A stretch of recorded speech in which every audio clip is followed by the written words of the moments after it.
Welcome to Beyond the Build, the podcast where we talk about the work behind the work, how leaders design environments, how creative teams stay human under pressure, and what it really takes to deliver meaningful work without burning out the people inside of it. I'm Shawn Johnston. My guest today is Katerina Lyadova, founder and creative director of Oddbee, a distributed boutique studio known for its strong craft bar and its thoughtful branding work. Kat, welcome to the show. I'd love to start with how you describe Oddbee today compared to when you first started it. Thank you, Shawn. I'm really happy to be here. Thank you for inviting me. And I mean, you just put me on the spot. It's an excellent question. How I started it? Oh my God. So I like to say that I started it when I was young, ambitious, and I didn't know what I was getting into. Yeah. And I'm surprised and a little bit proud that now, 12 years later, it's still working and it's much bigger and better. And I feel like I have a real agency and a team I like and a lot of amazing things coming out of it. So I'm actually surprised it happened, but also secretly very proud of myself and my team. Yeah. Yeah. I had a similar starting point. I didn't structure it the same way as you, but yeah, it was just a solo hustle and it just became a team that I attached a name to. Yeah, I remember when I hit 10 years, I was like, oh, it worked. I'd have done things differently if I had thought it would be something that could work. But yeah, and now 14 years later, it's continuing to do. So you should absolutely be proud. It's not easy to do.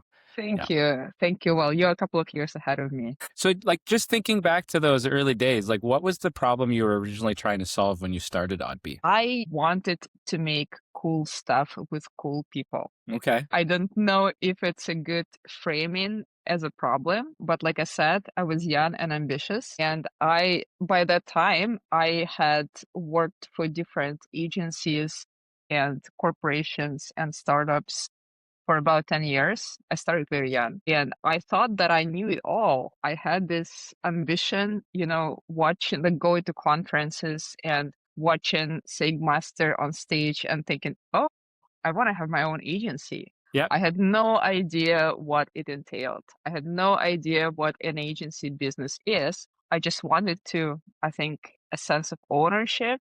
Maybe I wanted to attach my name to something. Like I said, I wanted to do cool stuff. I didn't think about business models. I didn't think about how the agency is going to make money. I just wanted to do cool shit. Sorry for saying it like this. No. I was really inspired. Inspired and it felt like an amazing challenge. And I also, being an immigrant and a woman, I think I wanted to prove something to myself. I was like, I can do it. There's like 1% of women in this industry. Let me do this. No, that's amazing. Again, there's some similarities. I did a long stint in the corporate world, and I'm a designer by trade as well. That's where I started, and it was awful. And you had to do everything ways that you were forced to do. And so starting my own thing was about creating better systems for how my brain worked, so that I could actually I always called it controlling my own destiny. That's what I wanted to do. That's a very beautiful way to put it. But I had no idea what I was getting myself into. Same things. Welcome to the club. To say starting an agency was the worst thing I ever did. So how do you describe the studio now? Like not just commercially, like what you do, but culturally, like what have you built? I think I have many words to describe it. It's a bit of a family. It's a bit of a school of magic. It's a bit of a workshop, a studio, an agency. I would say when it comes to building cool stuff with cool people, yeah, that sounds like a bad goal to start a business, but that's something that I have accomplished. Mm-hmm. So it's a tight-knit group of people who genuinely like each other, like working together. They're all artists at heart. They all work on personal projects. They have creative ambitions and aspirations. And despite the time differences, I can say that we genuinely do like working together. Yeah. People have stayed with an agency for many years. I have people who have been working for me for like 2 years and 4 years and even 10 years. And it really feels like we do support each other and we challenge each other and we try to cultivate the culture of appreciation and love of craft and design. I Uh-huh. know it sounds cheesy, No, we have the same ethos. Yeah. but I think it's something that kind of like keeps us together. We are together because we love the craft, and we try to bring more of it into the world, more beauty, more good ideas, interesting concepts, and something that we're proud of. I Yeah, like to say that creatives don't just work for money. I mean, money obviously it is important, of course, that's but right. Makes the world go around. beyond money, yeah, there's also something that, makes your soul sing, something that feels Yeah. right. Yeah. Like it's creating more beauty in the world. I think it feels meaningful to me. Yeah. Yeah. I think again, maybe we were separated at birth, but like again, when I first started, particularly the agency stuff, when it started feeling like it was something that could be real. We had a similar thing. We just wanted to do good work for good people. That's just what we wanted to do. And a lot of us came from corporate culture where you're just forced to do stuff that you just couldn't connect with. And it's a great way to get paid. It's not a great way to have purpose and meaning in what you do. And that was important. And it sounds like you've created a culture where it's very purpose driven, and when people can collaborate safely, they build a lot of trust and a lot of connection and a sense of belonging. And that in and of itself, regardless of the work that you're outputting, has a lot to do with creating that meaning. That's something that I found to be true anyways. Yeah. Thank you. Thank you. So you clearly care about craft. Where do high standards feel healthy, and where do they sometimes drift into something a bit more stressful? Oh my God, this is another great question. And again, you put me on the spot. I'm not prepared for this. I think I'm still working on this. It's about separating my own, inner perfectionist from, getting things done and being nice to people. Yep. And I think over the years, I've gone a long way of letting go of control and sort of accepting good enough. And good enough, it's not a bad thing. I mean, I'm coming from the culture of excellence. Yep. You can hear my accent. I was born in Russia, spent most of my adult life in Canada. And I think actually in Canada, this is where I learned a lot about letting go of control and showing appreciation to people. Yeah. My first boss in Canada, he was an amazing person who was complimenting me all the time. And I think I learned a lot from him that I know today. He was saying that I was doing awesome work pretty much all the time. And I knew that my work wasn't awesome, but I really liked him and I really liked being complimented so often that I wanted to like work more and do better to kind of, live up to his like expectations and his compliments. And like I was surprised that it really motivated me to be better, to grow. And I'm trying to practice the same culture and the same approach in my company. I try to compliment people instead of criticizing them. Yeah. And people who are coming from, similar background as me, and we employ a lot of people from, former Soviet states like Azerbaijan and Kazakhstan and Ukraine and Russia. People really show up. People try their best when they feel that they are appreciated. Yep. So I think this is where I try to find the balance. Even when I feel that something is not quite right, I try to just put it in the back corner of my Yeah. brain Yeah. and try to come forward with something that is nice and appreciative. Yeah, it's like we have to do that for ourselves too. I don't know I'm about you. terrible at I could that. be I'm yeah. terrible at that. I could be in the early days too, I could hold myself to ridiculously high standards I wouldn't hold anyone else to. So yeah, also, and I think as the agency matures, as you mature as a leader and a founder, I know one of the lessons I've learned is that holding yourself to those standards is not sustainable. Like you do have to start um distributing agency to the people around you so that everyone participates in decisions. You don't have to have all the answers all the time. Absolutely. And it's really hard. And Yeah, I think for us creative people who are really, a lot of us are very self-critical. And this is something that in the early days of our career helps us to progress. This is how we become good that's right. often.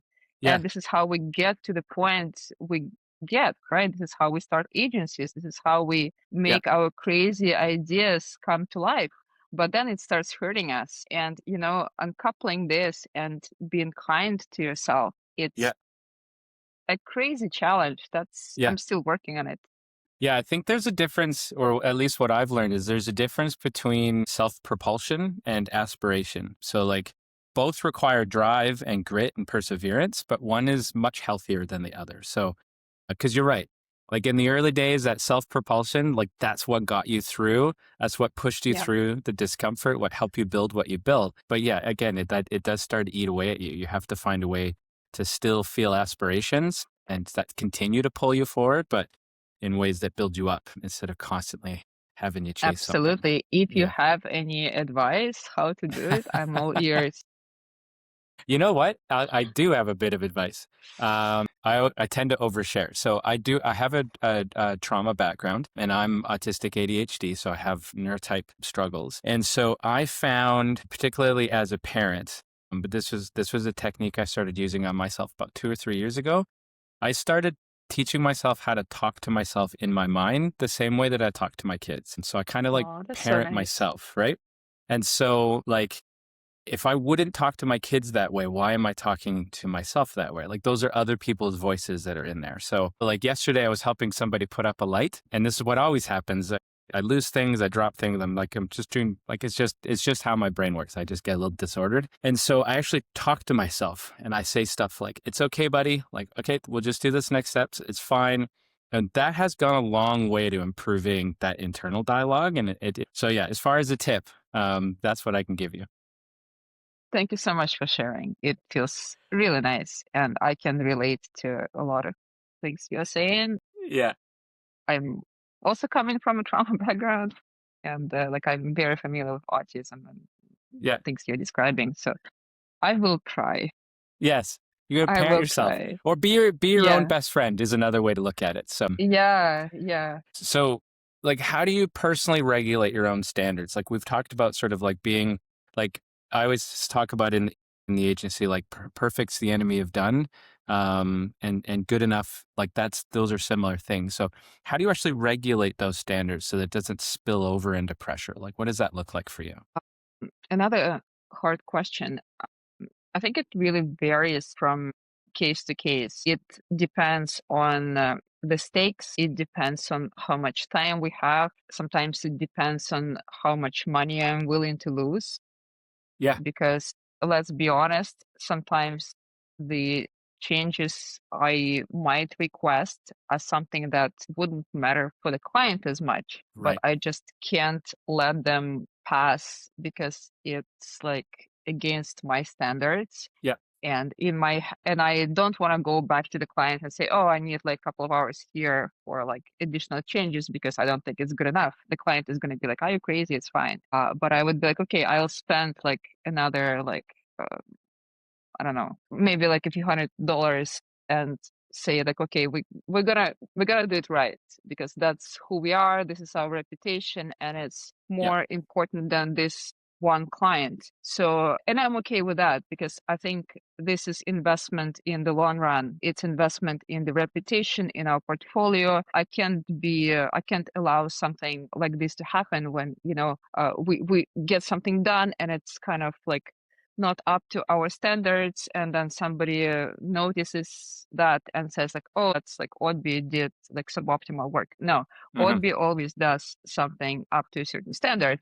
Yeah. Yeah, sometimes we have time constraints, sometimes we have budget constraints, and this is where we need to manage expectations. Yeah. But I try not to compromise on quality. Yeah. We can adjust the scope, we can reduce the number of assets we produce, I don't know, we could sometimes like Yeah. give a client a discount in exchange for something, maybe like exposure or something Yeah. else. But quality is something that is embedded into our values. Yeah. And I try to like really stand by Yeah. this philosophy. Yeah. Yeah. Well, I would say quality is not a lever. Yeah. So we can pull lots of other levers, but not quality. And there's lots of times when I'm in like early discovery calls where we get into budget conversations and they're like, they want to hear tiers of design. And I'm like, I don't know, you can't cheers. do that. We can talk about like lowering lift, like simplifying some things, doing less work, but quality, we only operate here. That's just, Yeah, I yeah. don't know how people tier quality. I guess if you are a large corporation, sometimes, you can give a Maybe work don't have a to a choice. junior designer, right? Yeah. Or like a senior designer. But it's not how it works at Oddbee. Even Yeah. if a junior designer does the work, it still has to be up It's to got to certain meet the standards. standards. It's good. Yeah, Yeah, absolutely. it's going to be Yeah. reviewed by art director or senior designer or Yeah. me. So it doesn't mean that it's Well, and less. that's how they learn, right? That's how we all Yeah, learn, right? We have to get it wrong a bunch of times before we start learning what right looks like and how yeah. it feels. Yeah, yeah, yeah. Okay.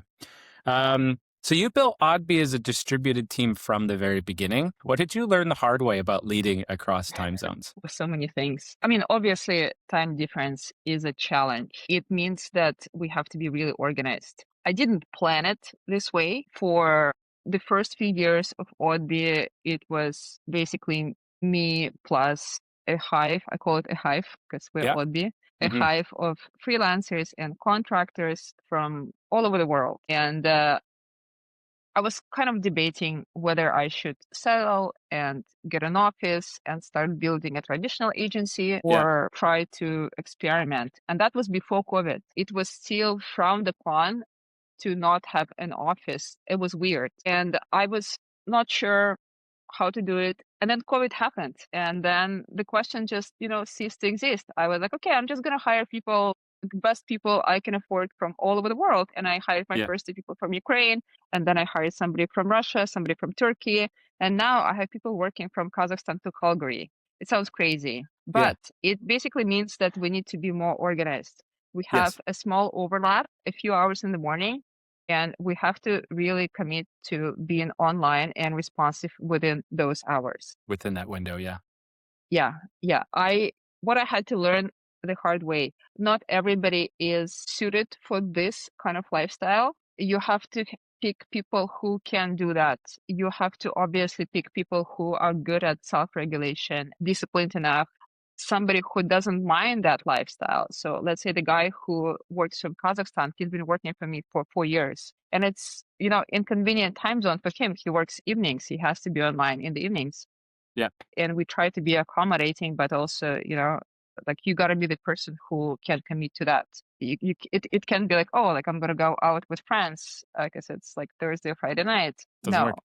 you Yeah. got to pick the right people, and you got to pick the people who are disciplined enough to be able to do that. Yeah. Yeah.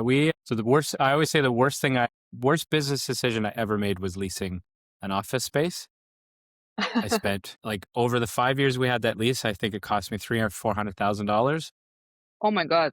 to build a room where everybody typed at each other. Like it was just like, not all businesses are the same, but like just for the nature of what our work was, like there were so many times where I looked up and I'm like, just everyone is typing at each other. Why are we here? And so we actually distributed in 19 at the end of that lease, and then COVID happened. So we found similar things. Like it's not for everybody, right? That takes a lot of a lot of like commitment and ownership to the work to sort of operate without oversight like that. And we have had bad fits. I remember there was one project manager that we hired that we knew was sleeping in the afternoons, like the output just is not lining up with what he was being assigned. And we also learned as well, same as you, that you do have to be organized.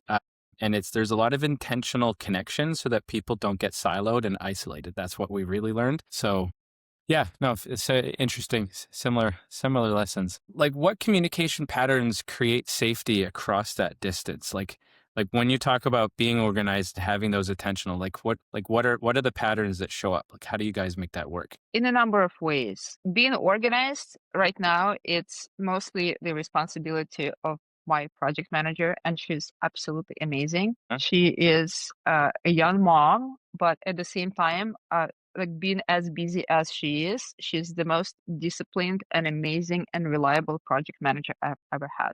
She made our life like way better. So she's the superstar, and the tools that help her, we have different systems in place.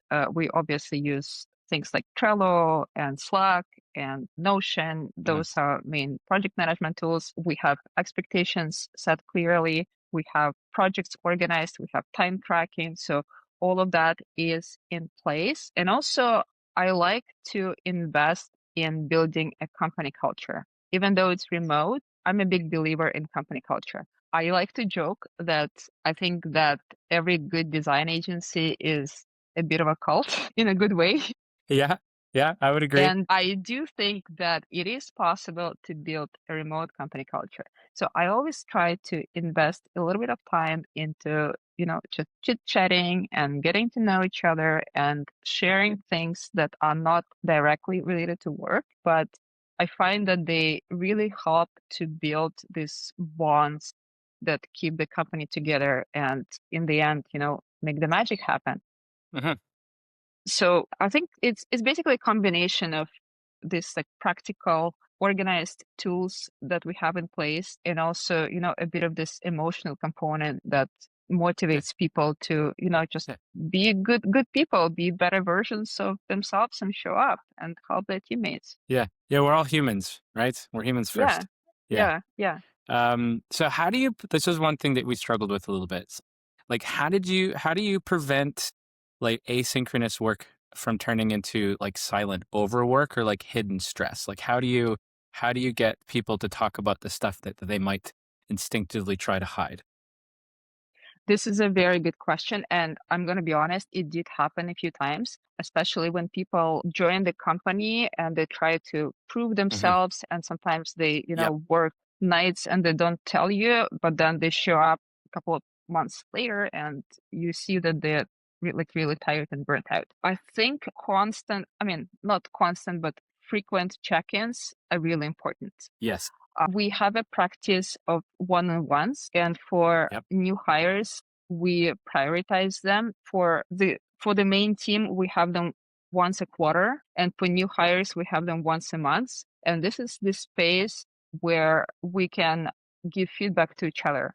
It's not just me telling people about their performance, it's also the space for them to give us, like me, Yeah. the Hmm. feedback and Yep. ask questions. So those have proven to be really powerful. And Yeah. I usually say that you don't have to wait for the one-on-one if there are issues. Like, please bring them up as soon as possible. Like, Yep. I'm really trying to like encourage and nourish this speak up culture. If something Yeah. is bothering you, something is not right, please let me know as soon as possible. Yeah. We're a small team. This is one of the great benefits of being a small team. You can always Yeah. go to your boss and ask questions and tell them what is not right. Yeah. So, and I'm trying to be like really responsive to this. Yeah. You have a problem, let's solve this. Yeah. Let's make sure that Oddbee is a good place to work for everybody. Yeah. Yeah, what you're talking about is what we refer to as emotional safety or psychological safety Hmm. over here. When people can see struggling is not going to be punished, that having questions isn't going to be deflected, like they know that they can come and have those conversations and it'll be heard, repair will happen. Like that's the foundation for trust. And if you don't have trust, it's very hard to collaborate. I agree. Yeah. So what do we talk about over here? Talk about a lot about how being a hero is actually harming the business, not helping the business. Because if you're being a hero, the system thinks that things are fine, but it's not. You're absorbing the cost that the system should actually be understanding. So, we really spend a lot of time we appreciate the drive to be a hero, but we have to know if things are too much. Like we have to work around that. 'Cause the whole team has to operate, and it doesn't work if there's a bunch of heroes and everybody else fills in the gaps. Absolutely. Absolutely. It's about the team. It's not just about you, right? Yeah. And I think this is something that maybe you and me are not appreciating enough. I just thought about it right now when we were Yeah. talking.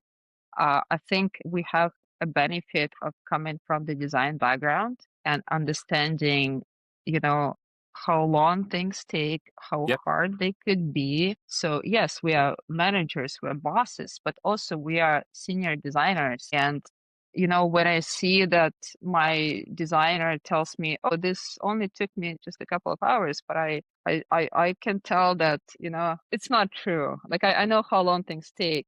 Yeah. Yeah. Yeah. I've been Yeah. in the industry for long enough, and Yeah. I'm gonna be asking questions, and I'm gonna poke around, and I'll find out the truth. Yeah. Yeah, exactly.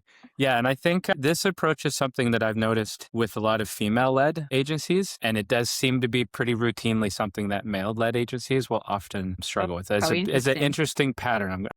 It's like a blog post. I need to write about it, but definitely something that I've seen pretty Oh, this is regularly. So so interesting. I would love to like co-author yeah, it or something because that's actually something that I tend to talk a lot about with my male friends who run businesses, not necessarily agencies. But yeah, yeah, like some of my favorite things to do, like about business, I love like culture. I love building company culture and investing into HR. Like yes, I'm very much a people's person, and yeah. I like to make it cozy. And when I talk to my male friends, they're all about, like goals, It's it. achievements, Yeah, impact, yeah, yeah. numbers. Yeah, you're Yeah, not wrong. No, I much prefer investing in people as well. Like the thing is that like I make a living off of other people's labor. I take that really right. And so yeah, a healthy team is a healthy business. So yeah, like, in that sense, like as a founder, setting tone is really important, and we have a lot of impact on that tone. absolutely. We are very much in the people's business, Yeah, and yeah, people make the magic happen, but yeah. also, Well, people have all particularly in kinds of, creative spaces, because creative is a yeah, very personal process, even if it's commercial. And so you get in the way of yeah, designers' ability to emote or to feel the work. Like you're not going to get good works. absolutely, absolutely. It's Yeah. that's why I call it School of Magic. I love that actually. I talk a lot about collecting unicorns, so I think we Yeah. have similar mythology backgrounds. So okay, so like what systems do you rely on today that actually protect focus and energy, that creativity, not just output? I think the practice of odd Thursdays is a good one Hmm. because that's something that helps us stay, in touch with the trends and kind of learn. I think it's also the culture of appreciation that I mentioned. Another practice that we used to have, we're not doing it now, but I think we should probably bring it back. That was not my idea. That was idea of my tech lead who's been working with me for 10 years. She brought this concept of brag documents. It's kind of reversed performance review. We used to do it once a quarter. And basically brag document it's like it started as a Google Doc and now it moved to Figma. And this is where once a quarter you look back at the previous quarter and you reflect and you fill in your like little wins, the projects you work on, like Yep. what good did you do to help the company and what was the outcome. And at first people were really awkward about it because people are not used to bragging about themselves. Yeah. But I noticed that everybody felt better. Everybody felt that they actually did a lot. Like when you look back, it feels like nothing happened. You were just, like typing on your computer. But Uh-huh. once you pause and reflect, you realize that you actually like accomplished a lot. A Uh-huh. lot of projects were done. You helped your coworker, you helped the company, you got new business, you like improved the processes. So it really makes you feel valued and important. Yeah. So I think that's something, again, speaking about the culture of appreciation, that's something that helps the not just the process, but also Yeah. the emotional background, right? Yeah. Yeah. We do two similar things, which is funny. Monday mornings we do a team stand up just to kind of get everybody organized. But a big part of that, and we've been doing this for years, is shout outs. So everybody takes a Yeah. turn and they shout out somebody on the team or several somebodies on the team that helped them out, made their life easier, did something we thought was cool. And that's just become a part of the culture. So yeah, that appreciation, like getting people, giving them forums and spaces to recognize one another is has been really key. And then we do what we call a project retrospective. So every time we launch a project, we take some time, sit down. We want to celebrate the wins, and then we want to talk about what could have been better. What did we learn? And then if there's any takeaways from that learning, then we make sure everybody visibly sees that we're going to make little tweaks and changes, and then we sort of report back to everybody what's been adapted in the process. So that way everybody feels like they have a hand in removing frictions, in agency over how they're asked to do the work. And that's just made us a better company, I feel. So yeah, I think That's lots of that's wisdom really there. cool. I'm gonna steal it. I Yeah, like take it. Yeah. I like it. I like it. Yeah, Yeah, I think like particularly with like corporate culture, like we love to spend a lot of time talking about what went wrong, but we spend zero time talking about what went well. And like you can't build a culture when everything is just built on like corrective sort of conversation. Like we need a moment to celebrate that what we did was also cool and also awesome. Yeah. absolutely. Yeah. Absolutely. And this is something that I find small companies do way better. It's true. Yeah. Actually, there's was talking with somebody else about this. What happens is a lot of people, they call it the messy middle, but what they do is they'll scale headcount before they scale operational maturity. And so what happens is you just end up being owned by the work and you just lose your culture in it. And that's why it always collapses. So because you haven't at a small size, you don't have to operationalize it. It just happens. But that doesn't scale. Like that has to be intentional. So yeah, I've learned that lesson the hard way a few times. That's a really good one. Something to keep in mind. So, what kind of studio are you trying to build over the next few years? Like culturally, like aspirationally, like what's the future for Oddbee right now? I always want to stay small or smaller. Like I don't want to scale the company, I would say like past 20 people. Yeah, And I understand that it comes with different limitations. There are always cons and pros. There are pros to being a small company, there are pros to being a big company. But yeah. personally, me, I would say it's a bit of a lifestyle business for me. Let's not talk about workaholic lifestyle. Yeah, anyways, I want to build an agency where people like to work. I'm still pretty much attached to the idea of doing good work. It's critical for me. If I can't do work up to my standards, I do something else. Yeah, It's a non-negotiable. But also now I'm much older, mm, thinking about, budgets and spreadsheets and revenue. So it's yeah, not just about cool shit and cool people. that's It's right. also about making sure we are paid well and I Hmm. have my retirement secured and all of that. Yeah, So I want to scale an agency in a way that continues to maintain all the goodness that we have built already, such as the yeah, culture and the yeah, flexibility. I want to continue being remote. I think there are just, especially at this point, there are way more benefits than 100%. limitations, Yeah, especially after COVID. But basically, I want to scale on the quality of the clients. I really like tech. We have a great reputation in tech, especially in Toronto. uh-huh. I like working with smart people. I like solving complex, challenging. I like to be in the branding space, and I think branding is becoming even more important now with the AI Yeah. AI because is a not lot of coming for it. Yeah, yeah, I mean, AI is helping us, obviously, but I think the emotional components of business are becoming more relevant that's right. because there is a lot more noise. And to be able to stand out, you need to have your brand essence, your core, like being like really built in like in a good, proper way. You need to have a good foundation and Uh-huh. you need a human for that. Still like Yep. human with the help of AI. But I think branding, the quality branding becomes even more relevant and more important. So I want to, I'm also interested in potentially exploring spaces outside of tech. Uh, like last year, we had really good relationship with a client who is in agricultural business, like still Right. tech, like ag tech. But I'm getting It's a bit curious different. about more. It's a bit different. I'm getting curious about businesses that are more tangible, Uh-huh. somebody who is not just about like another social media platform or something that's kind of like ephemeral and lives only in the digital space, but somebody who is actually doing something on the ground. So Yeah. I'm really curious about, and I also found that working with those guys, it's a lot more rewarding. Like I don't want to say anything bad about my clients. Like I love my clients. Most of them are great, but it's a bit of an uphill battle, when you work with tech guys.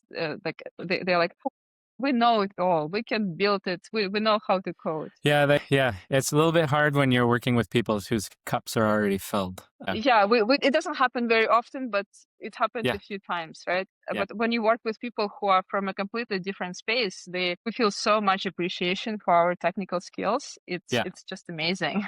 Yeah. All right. So last question. This is a personal one. So what do you want your team to be able to say about working with you? I want to say that they have grown in the agency with the agency. I want them to say that they were able to contribute meaningfully to the work we're doing together, Uh-huh. and that they just genuinely had good experience working with the team, with the people. Yeah. Yeah. I can align with that.